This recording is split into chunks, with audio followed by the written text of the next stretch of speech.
Hey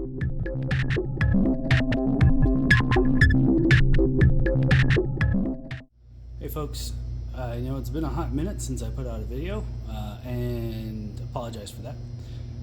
But I wanted to do a quick follow-up on the Nova Orion and an upgrade I'm about to do to it. Apologize in advance for the cell phone video audio, but this is what we got for today. As most of you are aware, Nova just came out with a different version of the Orion. The name currently escapes me, but it has this pendant, and that a lot of higher end models have. You know, it's got the magnets on the back so you can put it anywhere. And where this really comes into play, the thing that I've noticed is when I've been doing outboard turning, especially with large unbalanced pieces, it gets really sketchy trying to get around it to hit the off switch. So this is gonna make the lathe much safer.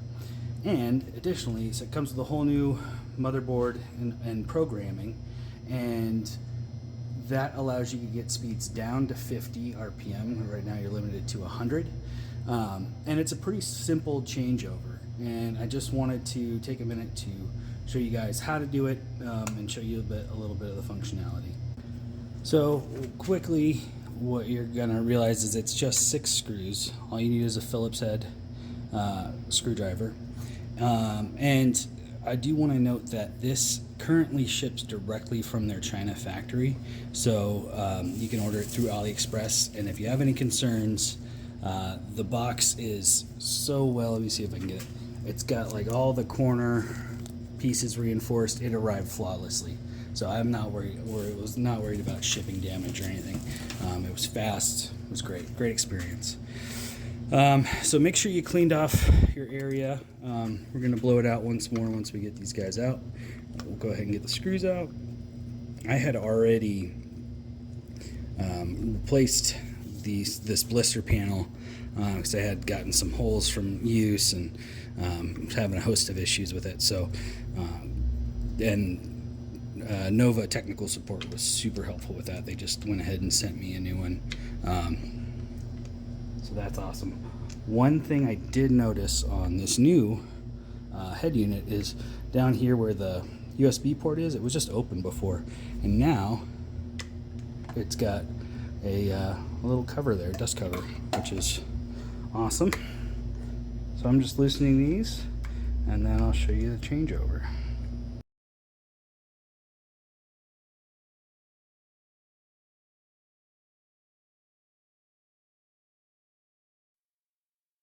Alright, so now that you got that off, just pops off like that.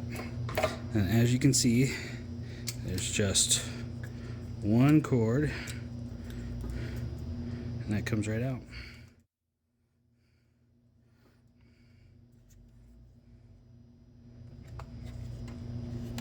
And then it'll go right back inside there. Let me see if I can readjust and get you guys a better. Okay, so the piece that this connects to, it might have backed off in there somewhere. I can't find it, so I have to take off this back plate.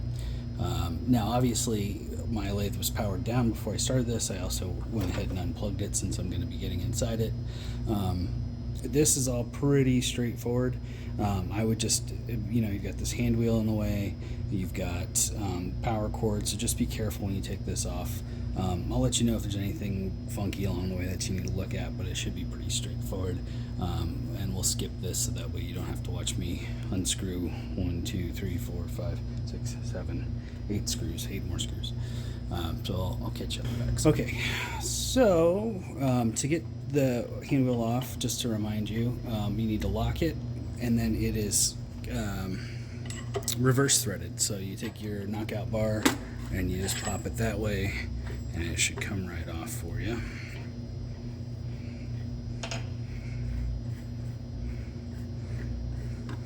Whoop, there goes that. Okay. Well, while we're in here, we'll do a little maintenance.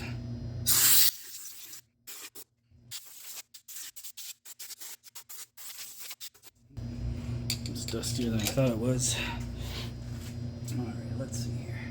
Okay, get you in a little bit closer.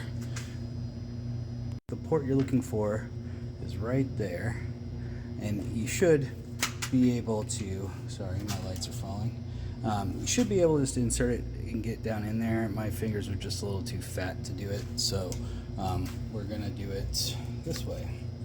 And we're literally just taking this guy here and putting him down in there. I think there's only one way to do it, and that's this little tab right here.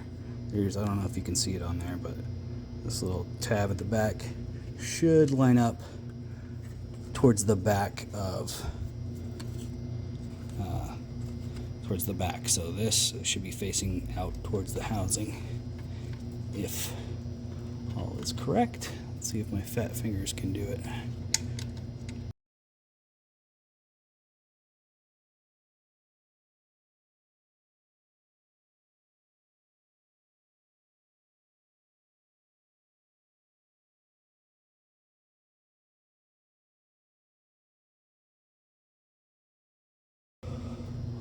Well, this isn't frustrating at all.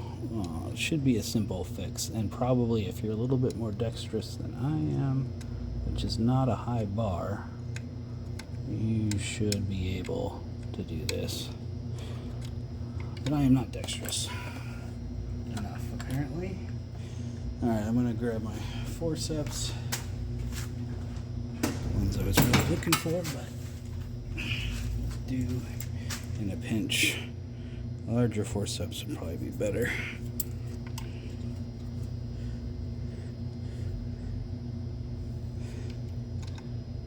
Of course, now my sweaty arm is in the way.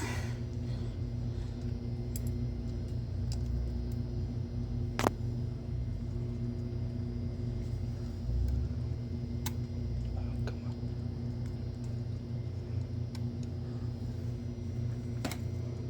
Well, I think there we go.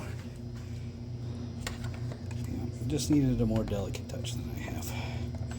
Alright, so now we're going to throw the back plate on, throw the hand wheel back on, and then reattach the front. Alright, so we got the back plate back on. Remember, it's 8 screws to go on the back. This is reverse thread, so you need to turn it to the left. Same thing, keep the spindle lock on while you're doing that, and then pull it, make sure you pull it off. 6 screws back up here. Sorry for the autofocus. Just make sure those get on. Let's get rid of this guy. Alright, so I got it plugged back in. Let's see if we get the moment of truth. Alright, I like that.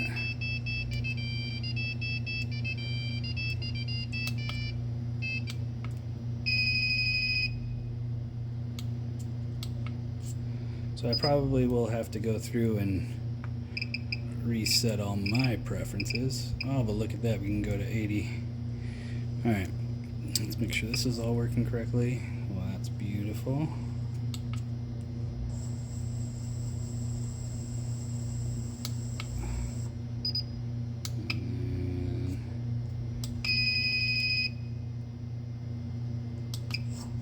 You have to hit it twice on that one. It's interesting, new alarms. Let's see how the stop works. Okay, so let's see how this guy works. All right.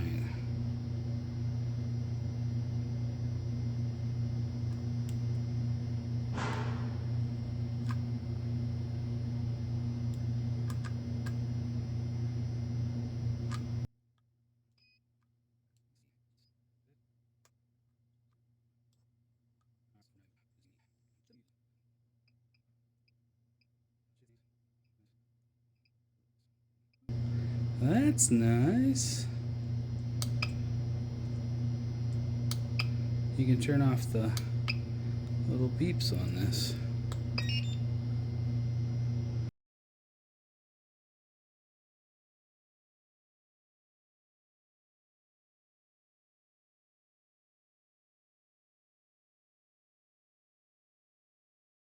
I am not getting any speed input on this, but the brake works, so that's good.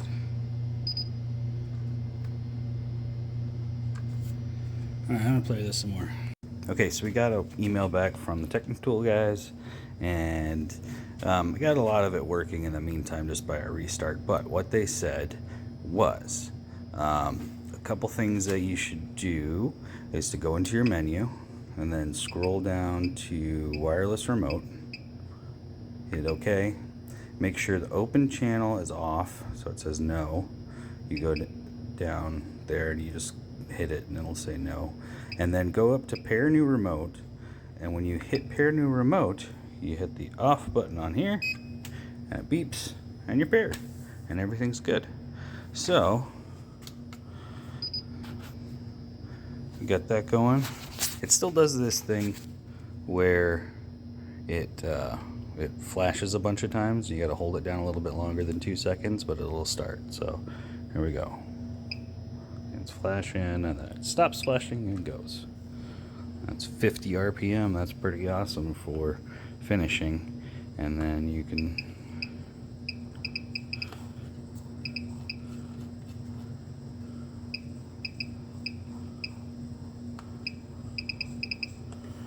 it's pretty cool. And then you can either hit the emergency stop or you just hit this button once and it stops. Easy peasy. Really was a pretty easy install overall. Highly recommend this as a great safety addition to your lathe, and it's going to make deep hollowing a lot better and outboard turning a lot better. So super stoked about it.